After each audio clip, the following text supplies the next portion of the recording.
there are many of our people who are thinking more deeply and more broadly, looking at it as it actually is, and are beginning to see it more in the international context and the relation that it has with the African struggle, a human rights struggle, or the struggle for human rights. And as such, we can then take it into the United Nations. And bring about the freedom of these people by any means necessary. Do not stop. We have told you it's a fact. If you look at history, I have known no great man or no great woman that didn't belong to an organization, not one. The American capitalist system will so confuse some of us that we will actually think that we by ourselves can lead the people to their freedom. There's no such thing as Rambo or Superman. It exists only in Hollywood.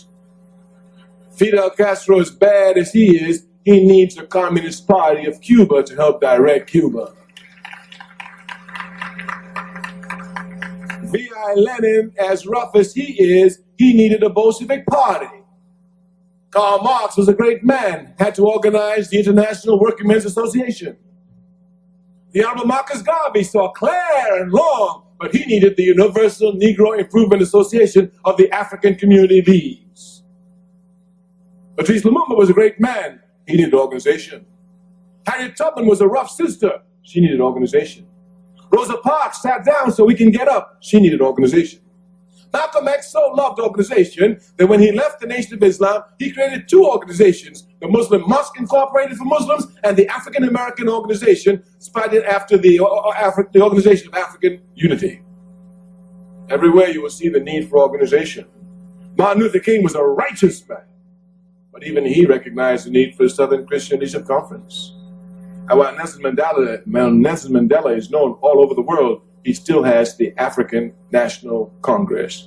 Every brother or sister who truly seeks to advance the world must belong to an organization. This we will not stop. Hi everyone, I'm doing this video on behalf of We Charge Colonialism. We Charge Colonialism, we are an organization that is seeking to bring light to the fact that Africans in the United States are being colonized. And we want to call this condition out and go through all of the necessary processes to actually bring these charges against this government, because the United States government is colonizing people not only internationally, but they're colonizing our people domestically. So this is what we're trying to do. If you're interested in joining, you could sign up either by emailing us at wechargecolonialism@gmail.com. You could also go to our website, which I encourage anyone to do before emailing us, and look at our action plan, look at our mission statement, and become familiar with what we stand for. And you can also apply through the website. Also, the reason why we say to try to actually become a member, even if you're not someone that wants to be actively a member, like let's say you're someone who can kind of contribute but not too much, is because the desire is that we do all of our meetings and things through our group chats through a separate application, because we don't want to rely on communicating with people through Facebook, through Twitter, through YouTube, because obviously these are all entities that are controlled by the same power structure that we're trying to fight. So even if you're someone who's not interested in being a full member, or let's say you just want to be a supporter, let's say you just want to have updates on what's going on or updates on when we're doing things, you could also just email us, because that way we can have you in our group chat. That way, if we get shut out at some point, and if, of course, anyone who becomes a threat has the danger of being shut out, at that point, we'll actually have a way to continue communication. So I just wanted to clarify that. I want to talk about, in light of the election debacles that are happening, I want to talk about why every single Black person needs to be in an organization. And this is not a call necessarily to be in We Charge Colonialism, although we are an organization that we're building. But this is a call for Black people, period. You need to be in some type of organization. I don't care what. And I'm repeating something from our ancestors, most notably Kwame Ture. This toy's kind of loud, so let me put it aside. I'm repeating something from our ancestors, notably Kwame Ture, who said, every single Black person needs to organize. You need to be in some type of organization. And it should be understood why, because let's say we're super pro-Black. Let's say I'm a super pro-Black person, and wherever I go, I represent pro-Black. So I'm on the internet, I'm saying pro-Black stuff. I go out and I talk to people, I'm saying pro-Black stuff. Whenever there's an event, I'm there. But I'm not in an organization. I'm not in the position to affect change, because change cannot be affected by individuals. So this is a call to all my people, even if I don't care what organization you join. There should be some organization that you are in if you're serious about changing this situation about our people. We have to get out of this mentality that the social media activism is sufficient. I absolutely appreciate people who are social media activists and are, I would say, social media Black voices. I absolutely appreciate a lot of the comments I get on my videos and on different social media that I read on other people's things. I appreciate all of these things. However, I am not of the mentality that these comments or these tweets, these YouTube videos, whatever we do is going to affect change in the same way that being in an organization would. Because if we're not in an organization, understand we're in no point to actually be a threat to anyone. So for example, think about the Black Panther Party. When they came together and said, all right, we're going to oppose police brutality. They came together, they had, in that situation, they had their guns, and they were, and many times were monitoring the police. Now, what would have happened if it was one of them? Let's say it was just Huey P. Newton. He had a gun and he went and said, I'm going to watch you policemen. I'm going to watch you do your job. He would have been killed on the spot, and we would never have heard of them. The idea that we can do things alone and actually affect change alone is a wrong idea.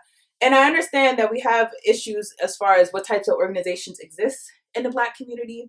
There are certainly issues of politics. There are certain issues. A lot of are assimilationists, and I personally am not an assimilationist. You all know I'm a Pan-Africanist.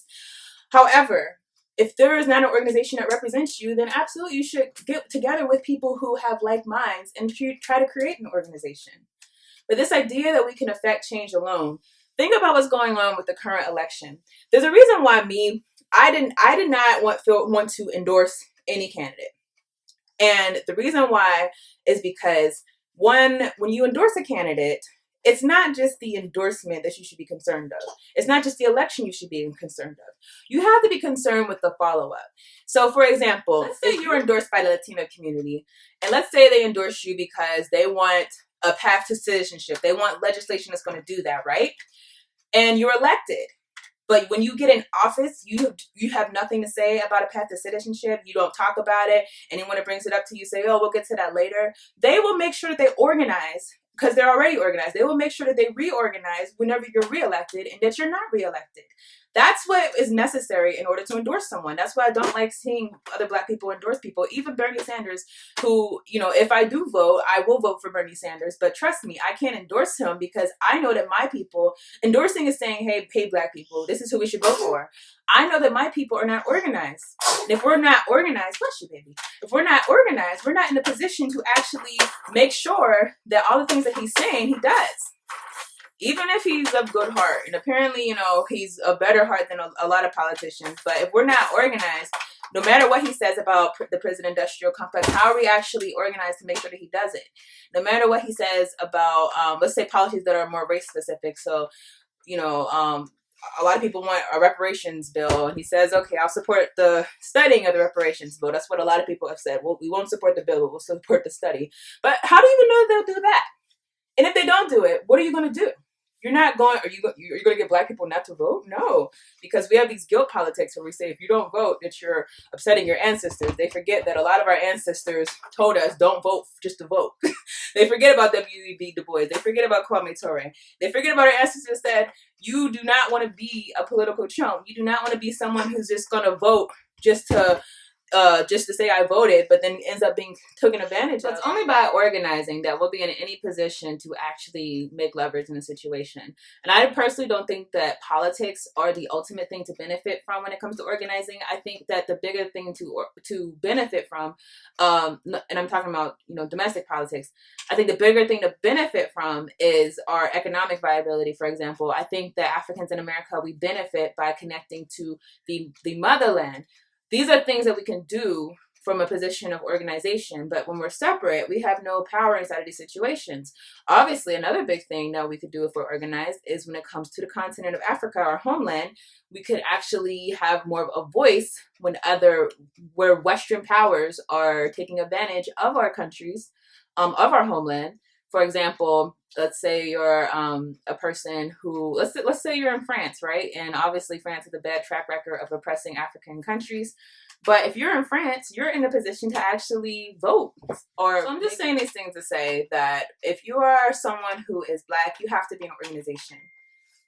The biggest thing that they benefit from with us is that we're not organized. And if you need proof, look at other communities. Actually, talk to people in other communities. Talk to your white friends, your Latino friends, your Native American friends. See how many of them are associated compared to whenever you talk to people in our community. What you'll find is that a lot of them have more are part of interest groups than what you think. And the reason is because they understand that voting is really not about the individual votes. Voting is about the collective interests being met. And they will make sure that their interests are met. But the question is, will you make sure yours is? It's not just about voting. I honestly think I'm actually someone who's like, when it comes to politics, hey, whatever.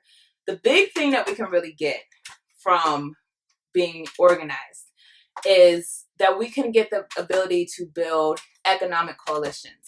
We can get the ability to actually advocate for our economic freedom. And I'm not just talking about in America, I'm talking about in the continent of Africa. We can talk about decolonizing. To say, if you are someone who is serious about the liberation of our people, join an organization. I don't know what organization suits you. I don't know what organization you feel most comfortable with. But find an organization that is a Black organization and get connected to the liberation struggle. So we'll talk about this more in other videos, but this is all I have for this one. I'll see you guys in the next one.